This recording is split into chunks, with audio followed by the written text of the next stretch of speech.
السلام علیکم ویورز، آپ دیکھ رہے ہیں ہمارا یوٹیوب چینل ایجوکیشن اب، جس میں ہم اردو لیکچرار کی تیاری کے حوالے سے اصناف نثر کی ایک قسم داستان پہ بات کریں گے۔ تو شروع کرتے ہیں ہم چند اہم اصناف نثر سے۔ نثر عربی زبان کا لفظ ہے جس کے لغوی معنی پراگندہ یا بکھرا ہوا، مگر اصطلاح میں الفاظ کا معینہ ضابطوں کے تحت استعمال نظم کہلاتا ہے۔ اس کی دو اقسام ہیں، افسانوی ادب اور غیر افسانوی ادب۔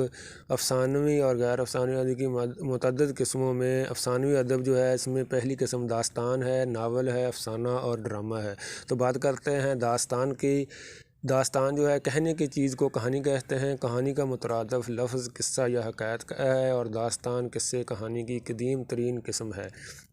کسی زمانے میں قصہ خوانی یا داستان گوئی باضابطہ ایک فن ہوا کرتا تھا جو عربی اور فارسی سے اردو میں منتقل ہوا۔ داستانیں سنانے کے لیے جگہ اور وقت مقرر ہوا کرتے تھے جہاں لوگ کشاں کشاں آتے اور بڑے انہماک سے داستانیں سنتے تھے۔ خصوصاً حیدرآباد، دکن، دلی، لکھنؤ، لاہور وغیرہ میں ایسی جگہوں کی نشاندہی بآسانی کی جا سکتی ہے۔ پشاور کا قصہ خوانی بازار آج بھی اسی زمانے کی ایک یادگار ہے۔ بغداد کے عباسیہ خاندان کے مشہور بادشاہ ہارون الرشید کی ملکہ زبیدہ کو داستان سننے کا بڑا شوق تھا۔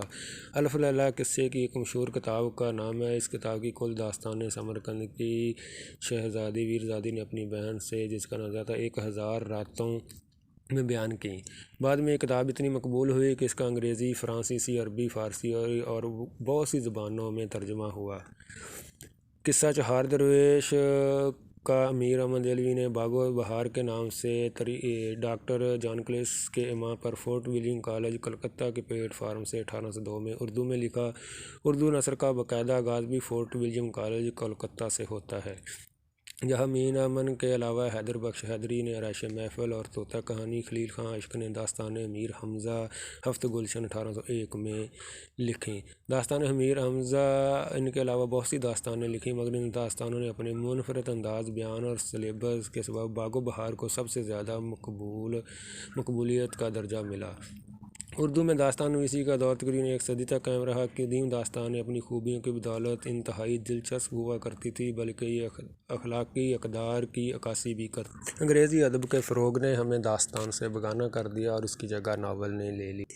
آج کے لیسن کے حوالے سے اور ٹیسٹ کی تیاری کے لیے مختصر MCQ سے سوال دیے جا رہے ہیں تاکہ ٹیسٹ کی آسانی میں آسانی رہے۔ اگر آپ نے ابھی تک ہمارا چینل سبسکرائب نہیں کیا تو اسے سبسکرائب کر لیں اور بیل آئیکن کو دبا دیں تاکہ آنے والی ویڈیو آپ تک بروقت پہنچتی رہیں۔